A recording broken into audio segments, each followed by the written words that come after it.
Assalamualaikum warahmatullahi wabarakatuh. Perkenalkan, nama saya Muhammad Iskan Yusuf Pernain. Saya dari kelas 10 TKJ 3.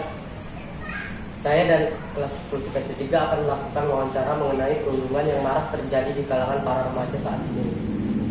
Ya, langsung saja saat ini saya sedang bersama saudara Muhammad Fadli, mahasiswa Universitas Sumatera Selatan angkatan 2019. Kak Fadli. Saya akan bertanya seputar perundungan. Apakah boleh meminta waktunya sebentar? Oh, boleh. Oke, kalau begitu langsung saja. Kak, apa sih perundungan itu menurut kakak? Kalau menurut saya pribadi ya, perundungan itu adalah pembulian, bisa dibilang, atau enggak kayak apa ya istilahnya tuh, melakukan sebuah kegiatan hal jahat kepada orang yang minoritas mungkin gitu. Pengeroyokan lah istilahnya, bukan pengeroyokan juga sih istilahnya. Ada satu kaum yang minoritas yang menurut mereka nih, menurut si perundung ini lemah, dan mereka menindas si kaum lemah ini. Ya. Selanjutnya, apa itu cyberbullying menurut kakak? Cyberbullying kalau menurut saya di zaman yang modern kayak gini, yang serba digital, yang pada tren-tren di sosial media itu, cyberbullying itu kayak seperti komentar-komentar negatif, gitu tuh. Komentar-komentar negatif atau enggak membuat konten yang tertuju kepada seseorang atau sebuah oknum gitu yang negatif gitu. Intinya ya untuk menjatuhkan si target atau tujuan si pembuli tadi gitu. Oke.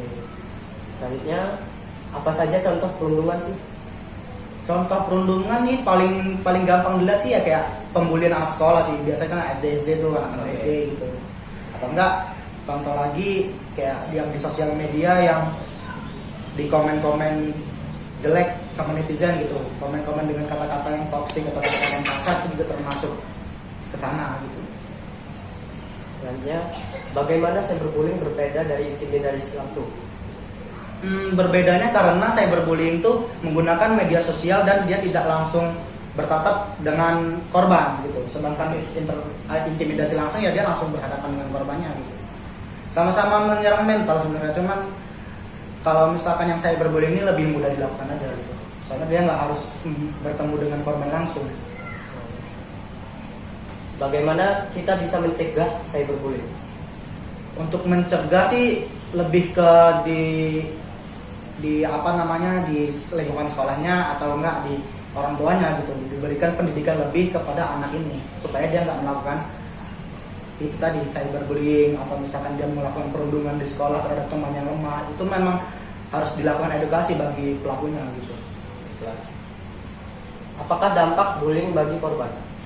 Dampaknya banyak, bahkan bisa membuat korban itu memiliki penyakit mental mungkin karena dia terus ketakutan dibullying, ataupun bisa saja dia jadi orang yang apa ya, jadi orang yang selalu takut untuk berangkat ke sekolah karena bertemu dengan si pembuli tadi gitu. Apakah Anda pernah melihat atau menyaksikan tindakan yang dapat digolongkan sebagai bullying di tempat Anda bekerja? Jika iya, apakah Anda bisa menceritakan hal tersebut? Oh, kalau sekarang kan saya mahasiswa ya, saya nggak pernah ngeliat. Cuman yang pernah ngeliatnya itu di cyberbullying yang di sosial media gitu.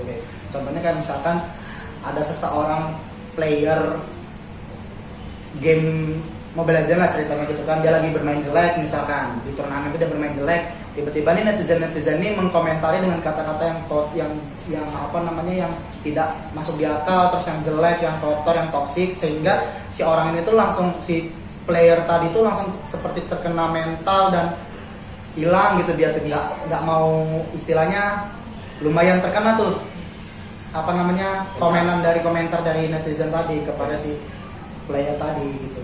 Gitu sih, lebih kayak gitu. Menurut Anda, apakah bullying merupakan sesuatu hal yang wajar atau sebaliknya? Nggak wajar sama sekali. Soalnya memang bullying itu nggak boleh ada gitu, supaya kehidupan kita lebih nyaman gitu. Ya, betul sekali. Apakah Anda pernah mengalami bullying? Sejauh ini saya belum pernah sih, alhamdulillah aman. Oke, itu saja dari saya. Terima kasih Kak Fadli atas waktunya. Terima kasih. Itu semua dari saya dan saudara Fadli tentang mengenai perundungan. Kak Fadli, apakah ada nasihat bagi yang sering berundung? Bagi yang sering merundung nih, saya sarankan udahi aja merundungnya gitu.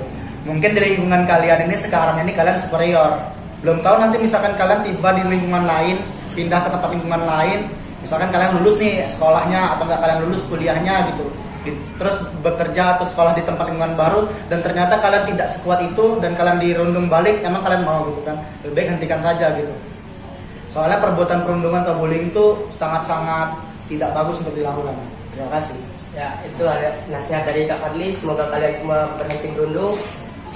Jadi itu saja podcast hari ini. Sekian, saya tutup. Wassalamualaikum warahmatullahi wabarakatuh. Waalaikumsalam warahmatullahi wabarakatuh.